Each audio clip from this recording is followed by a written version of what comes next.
আপনারা ভালো করে কাজ করেন, ঘুষ খাওয়াটা বন্ধ করেন, দুর্নীতি বন্ধ করেন। দেশে অন্ধ অন্ধ দুর্নীতি ভরে গেছে। আমি আশ্চর্য হয়ে যাই, এত কষ্ট করে, এত ভিক্ষা করিয়া প্রায় 309 কোটি টাকা আমরা সাহায্য পেয়েছি।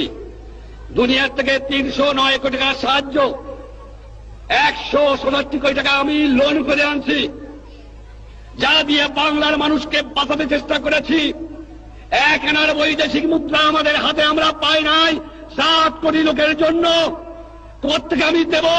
যাও ভিক্ষা করে আনি, তাও চাটার গোষ্ঠী চাইতে খেয়ে ফেলায় দেয়, আমার গরিব পায় না। এত চোরের চোর, চোর কোথেকে যে পয়দা হয়েছে আমি জানি না। পাকিস্তানের সব নিয়ে গেছে, কিন্তু এই চোরটুক ফিরে গেছে আমার কাছে। এই চোর নিয়ে গেলে আমি বাঁচতাম, কিছু দালাল গেছে, কিন্তু চোর গেলে বাঁচা যাবে।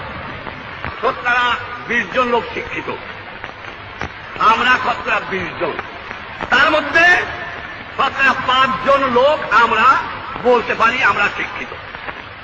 আজকে একটা কথা প্রশ্ন আমার, এই যে দুর্নীতির কথা বললাম, আমার কৃষক দুর্নীতিবাদ না, আমার শ্রমিক না, তা কে?